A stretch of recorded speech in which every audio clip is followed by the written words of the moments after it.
क्या ऐसा हो सकता है कि अदालत के एक कमरे में बोली गई सिर्फ एक लाइन देश भर के युवाओं के बीच एक विशाल डिजिटल विद्रोह को जन्म दे दे? बिल्कुल हो सकता है। आज के इस विश्लेषण में हम कॉकरोच जनता पार्टी यानी सीजेपी के जन्म और इसके इंटरनेट पर छा जाने की पूरी कहानी को गहराई से डिकोड करेंगे। हम समझेंगे कि कैसे एक व्यंग ने भारत के मीम कल्चर और राजनीति की दुनिया में भूचाल ला दिया। चलिए बिना देर किए इस दिलचस्प विषय की शुरुआत करते हैं। इस पूरी कहानी की शुरुआत होती है 15 मई 2026 से। सुप्रीम कोर्ट में एक सुनवाई चल रही थी और उसी दौरान भारत के मुख्य न्यायाधीश सूर्यकांत जी ने एक टिप्पणी की।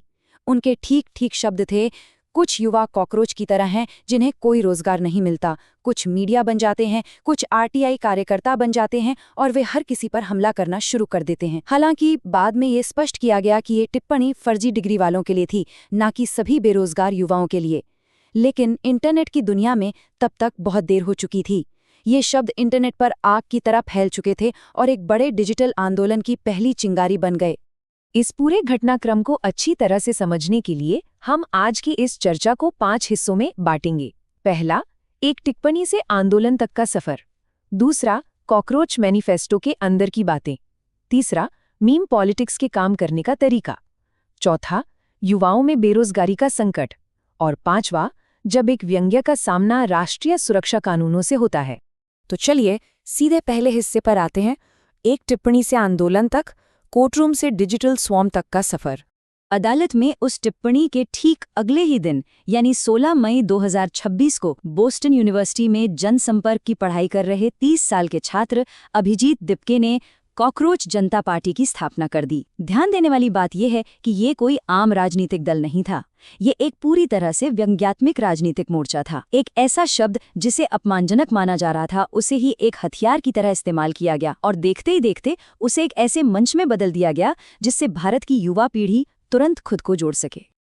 अब जरा इस नंबर पर गौर करते हैं। 19 मिलियन यानी 1.9 करोड़। ये कोई छोटी मोटी संख्या नहीं है।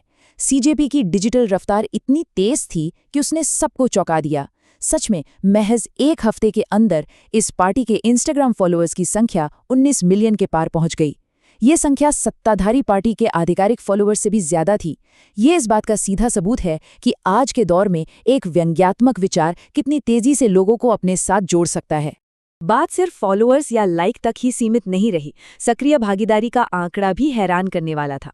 पहले 72 आवर्स के अंदर ही 1 लाख से ज्यादा लोगों ने औपचारिक रूप से पार्टी का सदस्य बनने के लिए साइन अप कर लिया। जो बात इंटरनेट पर सिर्फ एक मजाक के रूप में शुरू हुई थी, वो देखते ही देखते एक संगठित डिजिटल झुंड या कहें कि स्वॉर्म में बदल गई।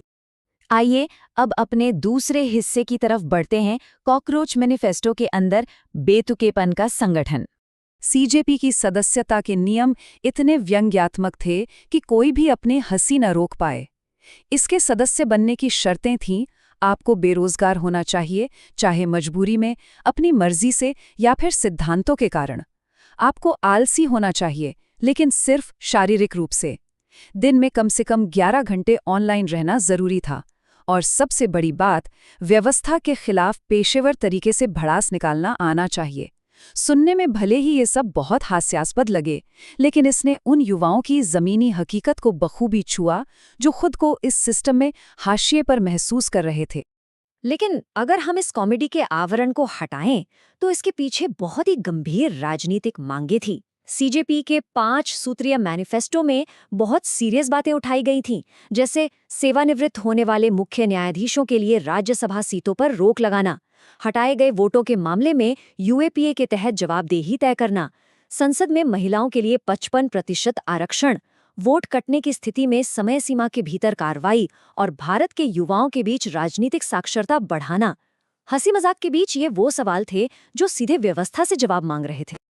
अब आते हैं तीसरे हिस्से पर, मीम पॉलिटिक्स के काम करने का तरीका, वायरल होने का विज्ञान। डिजिटल दुनिया में चीजें वायरल कैसे होती हैं, इसे समझने के लिए सीजेपी एक परफेक्ट केस स्टडी है। वायरल होने का ये क्रम देखिए। सबसे पहले जन्म लेती है एक भावना या इमोशन। यहाँ वो भावना थी उपेक्षा या निराशा की। उसके बाद उस विषय पर बातचीत शुरू होती है, धीरे धीरे ये बातचीत मीम्स का रूप ले लेती है, जो लोगों को एक सामूहिक पहचान यानी आइडेंटिटी देती है।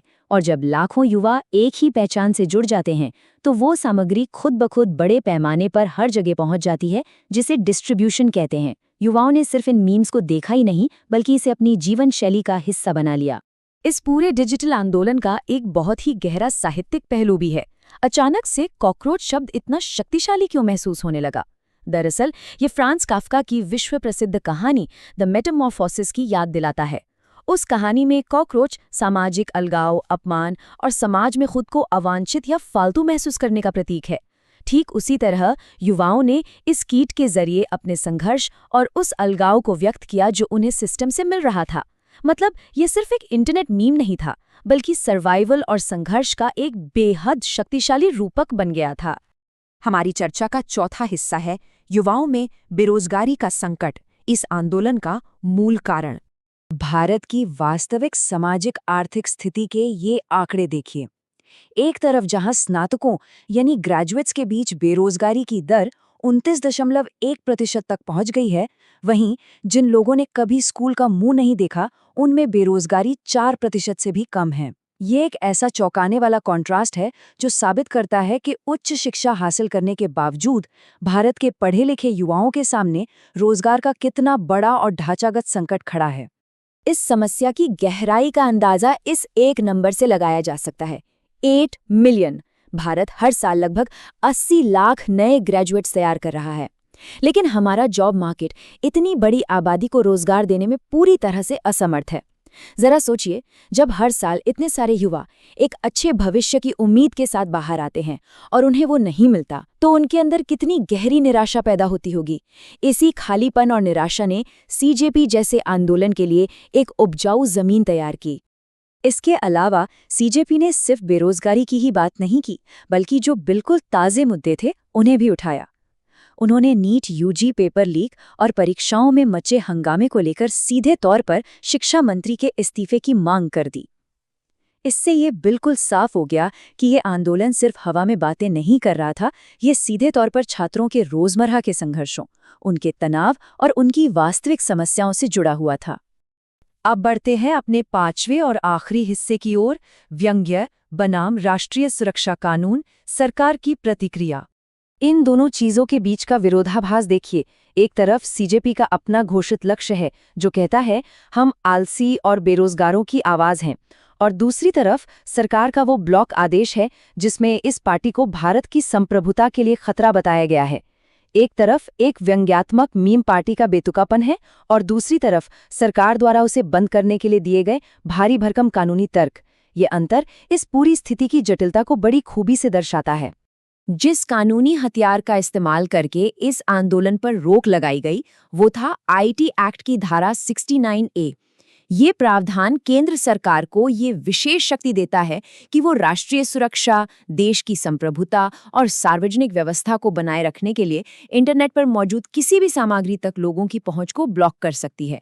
इसी शक्ति का इस्तेमाल करते हुए सीजेपी के एक्स अकाउंट को भारत में पूरी तरह से ब्लॉक कर दिया गया। और यहीं से भारतीय संविधान से जुड़ी एक बहुत ही महत्वपूर्ण बहस शुरू होती है।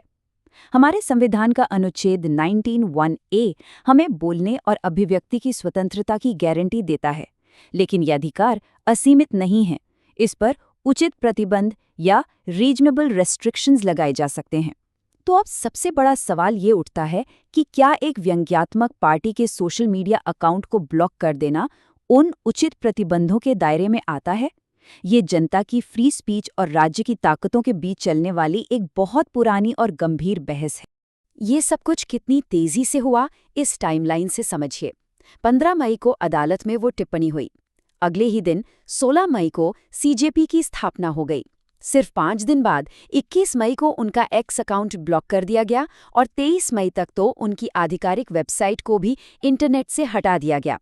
सिर्फ एक हफ्ते के अंदर एक टिप्पणी से शुरू होकर एक बड़े डिजिटल आंदोलन का बनना और फिर उस पर इतना कड़ा सरकारी एक्शन होना, ये सब डिजिटल युग की अकल्पनीय गति को दिखाता है। एक और दिलचस्प बात, ये आंदोलन सिर्फ इंटरनेट की दुनिया तक ही सीमित नहीं रहा। इसके असर से लोग सच में कॉकरोच की वेशभूषा पहनकर सड़कों पर प्रदर्शन करने उतर आए।